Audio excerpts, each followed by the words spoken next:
Tirumala Tirupati Devasthanam one of the richest temple in the world and daily lakhs of devotees ఇక్కడికి దర్శనానికి వస్తూనే ఉంటారు. Actually it's not just a temple, it's devotion turned into great service and faith turned into food, shelter, service and support for million peoples. But behind that there is India's biggest financial power is running. Net worth of the TTD is 3 lakh crores. Last financial year లో చూసుకుంటే approximately 5180 crores revenue generate చేశారు. అంటే average గా రోజుకి 14 కోట్లు, 5 lakhs per every minute. హుండీ collections నుండి 1671 crores వస్తుంది. Bank deposits నుంచి 1310 కోట్లు, లడ్డు నుంచి 600 కోట్లు అండ్ దర్శనం టికెట్స్ నుంచి 310 కోట్లు వస్తుంది. హెయిర్ ఆప్షన్స్ నుండి 177 crores వస్తుంది. ఫైనల్ గా రూమ్స్ అండ్ డొనేషన్స్ నుండి 1113 crores రెవెన్యూ వస్తుంది. చాలా అబౌట్ రెవెన్యూ. నౌ ఎక్స్పెన్సెస్ ఉంటాయిగా.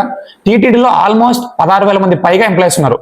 వాళ్ళకి జీతాలు వచ్చేసి 1733 కోట్లు ఖర్చు చేస్తుంది. హాస్పిటల్ అండ్ సర్వీసెస్ కి 240+ crores ఖర్చు చేస్తుంది అండ్ ఎడ్యుకేషనల్ అండ్ ఇన్స్టిట్యూషన్స్ కి 200 crores పైగానే ఖర్చు చేస్తుంది. తర్వాత ఇన్ఫ్రాస్ట్రక్చర్ అండ్ ఎక్స్పెండిచర్స్ కి 600 కోట్లు పైగా ఖర్చు చేస్తుంది. రీసెంట్ రిపోర్ట్ ప్రకారం చూసుకుంటే టీటీడీ 2000 పైగా టెంపుల్స్ ని కన్స్ట్రక్ట్ చేస్తుంది.